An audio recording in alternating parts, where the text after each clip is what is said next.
Hey everybody, and welcome to video 6. In this video we will be talking about dates in the where clause. We've already learned about numbers and non-numbers, and now we're going to open up more data types to learn more about the programming in general.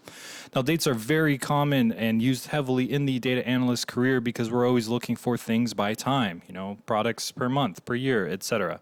So I wanted to dedicate a video specifically using the previously learned where comparators and dates. So I hope you enjoy, and I will see you soon.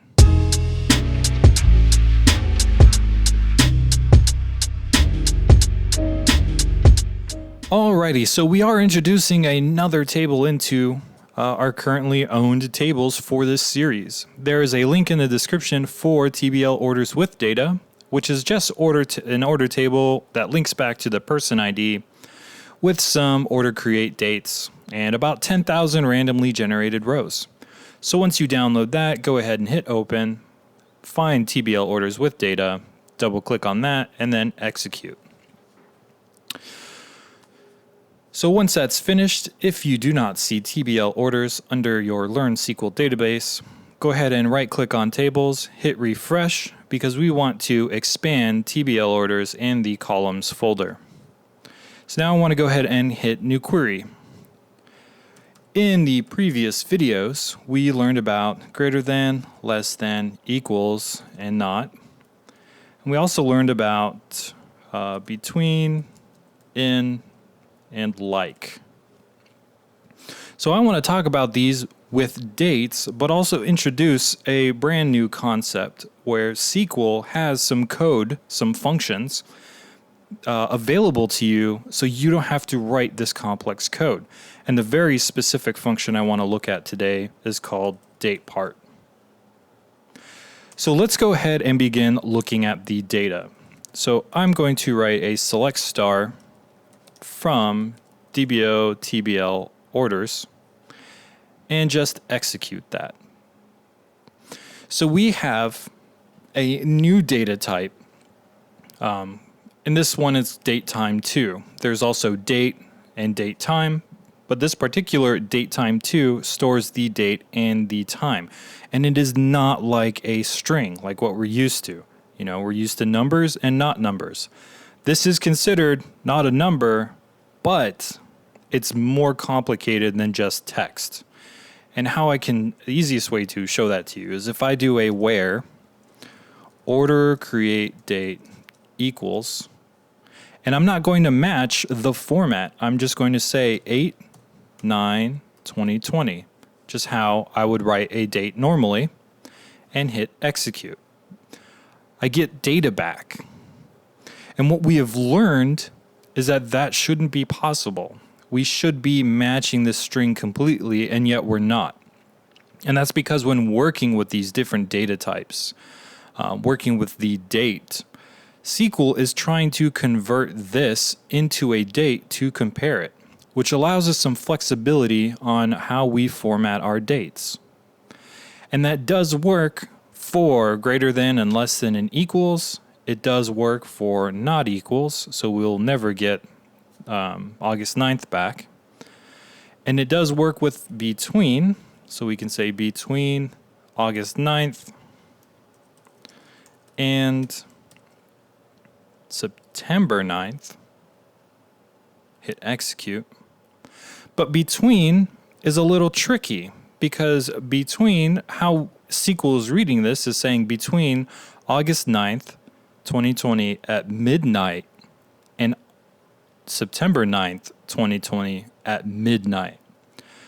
So we do get back September 9th here because between is inclusive. It will include that last value.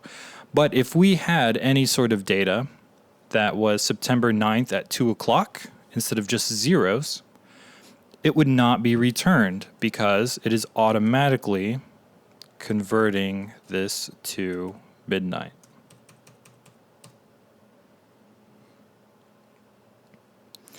And if we look at in works the same way, where we can have multiple formats and just hit execute. We will only get back August 9th and September 9th. And finally, I'm just going to comment this out, like.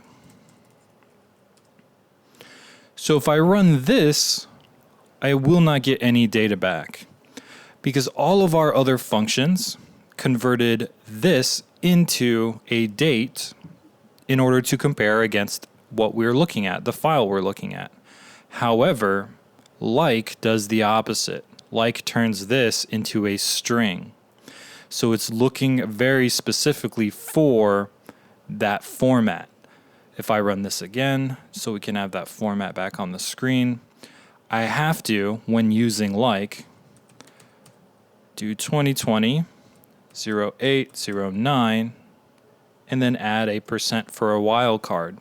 So I can hit execute, and I'll finally get my data back that I'm looking for. So most of our comparisons will convert our value, our quoted value, into a date to compare and allows us some freedoms, but like is the opposite. Like converts this into a string and makes you follow a specific format. So if you're looking for, anything in August, you would just exclude that day because, it's a like now. It's saying something that starts with this and has anything after it. So like, although it's possible, is not the best way to use, or is not the best comparison to use for dates. And actually, there's even a better comparison than these.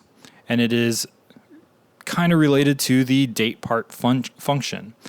Because when we use between and how it works with this, it's always converting it to midnight. We want an easier way. We don't want to sit there and say, hey, okay, September 1st minus 1 millisecond. Okay, and then we want this date. We just want to say, hey, give me all the data for August of 2020. Is that so hard, SQL? So I'm going to add a comma before our star and just format it. And I'm going to type DATEPART, open, close parentheses. So DATEPART changed color. This is code that is inside of SQL, and you might actually find this in other versions of SQL, not just Microsoft's t-sql, but MySQL, Postgre, etc. So DATEPART requires 2 arguments. It's comma delimited, just like we're used to, but 2 different things. The first thing is, what part of the date are you looking for? So I'm going to say month, which also turns a different color. And the second is, what date am I looking at? So, order create date. Order create date. Now I'm going to copy this, add another line with a comma and paste it, and change month to year. And and then I'll go ahead and execute this. So we have our first column. We did not give it a name. That's okay.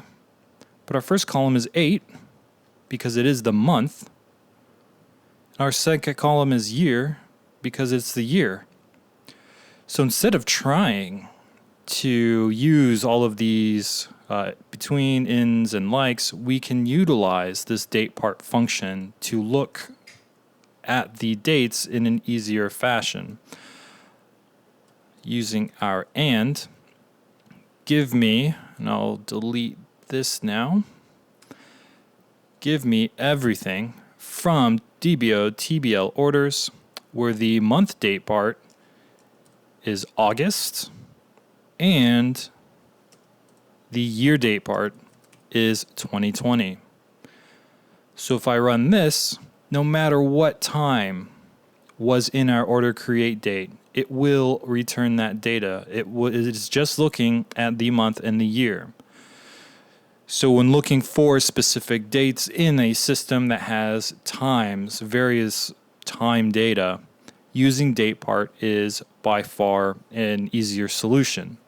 And the reason why I wanted to introduce DATEPART in this video is because we are going to start looking at aggregating these results. Getting a count per month of our orders. And to do that, DATEPART is going to help us way better than the other, trying to rip apart a string. And that's why DATEPART.SQL has a ton of different functions built into it to save us time for coding. Sometimes you don't know what is available to you. So in the description, I will have a link to DATEPART on MSDN, which will give you all of the various items that you can put in here. Whether it's quarter, I want the third quarter of every year, or day of week, or week number, etc. We have all of these different options that we can do. So in the description, you will find a link to MSDN. Also in the description, you will find a link to practice problems, which just goes over these particular items for our dates. It does not use DATEPART. And yeah, if you have any questions or need any help, please leave a comment. I'd hate for you to get frustrated and abandon this possibly lucrative opportunity for you. Like and subscribe, and I hope you enjoy, and I'll see you next time. Have a good one.